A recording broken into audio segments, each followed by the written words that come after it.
sou o professor James Brian Soares da Silva e neste ano de 2021 estaremos trabalhando junto à disciplina de Geografia. Sejam todos bem-vindos à nossa videoaula. E nesse primeiro bimestre nós vamos estudar a dinâmica populacional brasileira. Nossa primeira aula, quantos somos e onde vivemos.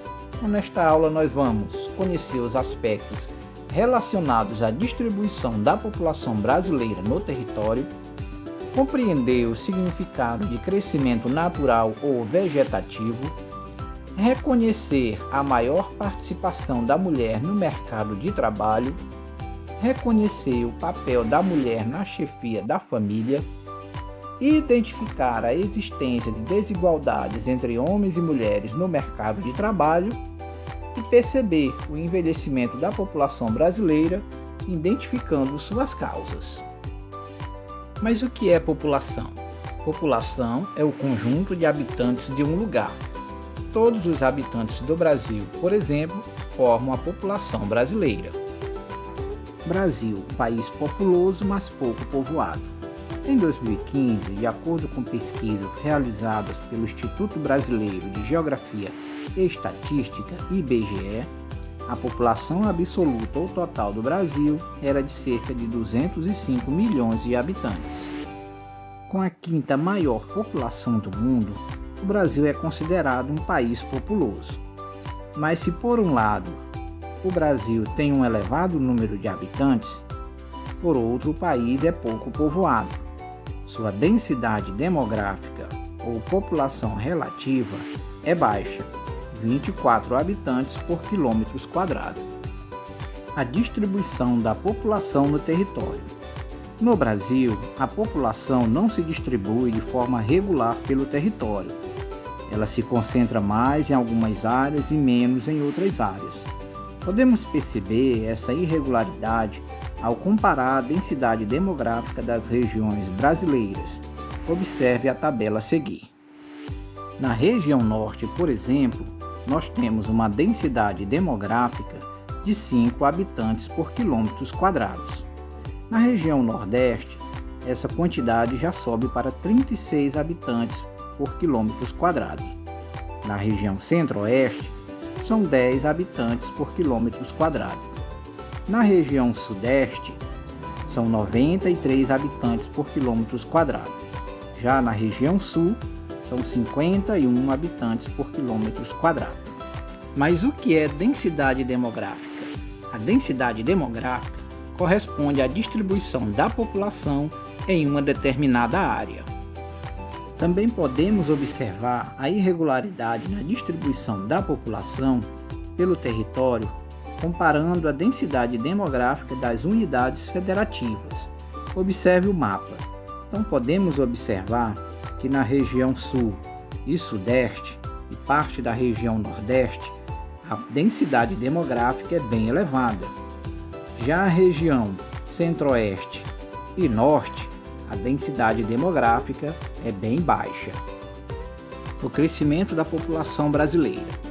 Em 1900, o Brasil tinha cerca de 17 milhões de habitantes. No ano de 2015, sua população era de aproximadamente 205 milhões de habitantes. Já no ano de 2020, essa contagem chegou a 211,8 milhões de habitantes, segundo o IBGE. Os fatores que influenciam o crescimento da população de um país são o crescimento natural ou vegetativo e o saldo das migrações internacionais. O crescimento natural ou vegetativo corresponde à diferença entre a taxa de natalidade e a taxa de mortalidade.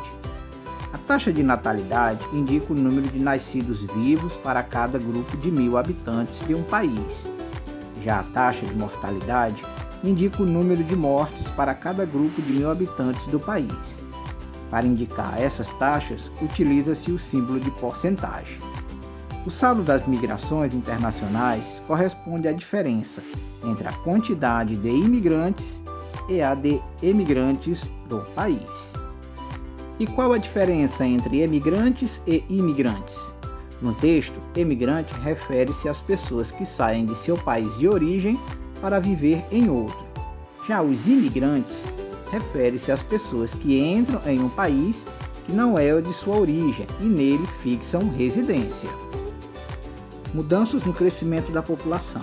A partir da década de 1960, o crescimento da população brasileira começou a diminuir. Um dos motivos para essa queda foi a diminuição acentuada da taxa de natalidade. Observe novamente a taxa de natalidade nos anos de 1965 a 2015, no gráfico. Essa queda da taxa de natalidade pode ser justificada pela diminuição na taxa de fecundidade do Brasil. A taxa de fecundidade indica o número médio de filhos por mulher. Observe no gráfico.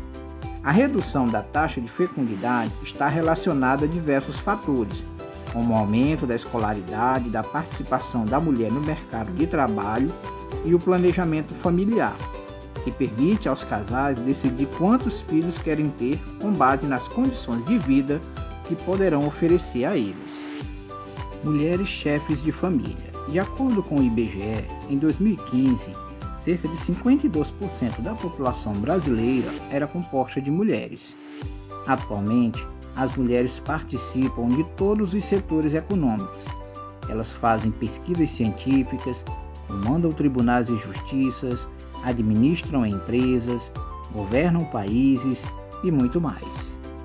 Mesmo estando cada vez mais inseridas no mercado de trabalho, as mulheres ainda são as principais responsáveis pelas tarefas domésticas, como a higiene e organização da moradia, a alimentação e pelos cuidados com os filhos.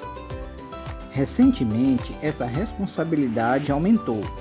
Muitas mulheres passaram a ser também as principais responsáveis pelo sustento financeiro da família. No ano de 2000, por exemplo, de cada 100 famílias, 22 tinham a mulher como principal responsável pela renda familiar. Já no ano de 2015, esse número aumentou para 41 famílias. O envelhecimento da população brasileira. A população de um país pode ser dividida em 3 faixas etárias: jovens, adultos e idosos. Os jovens correspondem a pessoas de até 19 anos, os adultos, pessoas de 20 a 59 anos, e os idosos, pessoas com 60 anos de idade ou mais. Observe na imagem como a população brasileira se distribui nas 3 faixas etárias nos anos de 1991 e 2015, segundo pesquisa do IBGE. Observe que no ano de 1991, idosos eram 7% da população, adultos 48% e jovens 45%.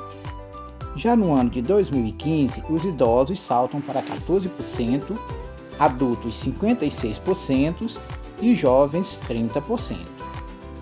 Você deve ter percebido que entre 1991 e 2015, a quantidade de jovens diminuiu e a de adultos e idosos aumentou, indicando que a população brasileira está envelhecendo. Isso vem ocorrendo porque o número de nascimentos diminuiu e a esperança de vida aumentou. Então, observe no gráfico que a esperança de vida do brasileiro aumentou de 52 anos em 1960 para 75 anos em 2015. Isso mostra que o brasileiro está vivendo mais tempo. A melhoria nas condições de saúde da população tem contribuído para esse aumento da esperança de vida no Brasil. Diante de tudo que foi estudado, vou deixar para vocês a leitura desse texto, que fala dos direitos das mulheres no Brasil. Após ler o texto, você vai responder a essa atividade, completando as frases com esquema de acordo com o texto lido. Encerramos aqui a nossa aula. Até o nosso próximo encontro. Tchau, tchau a todos!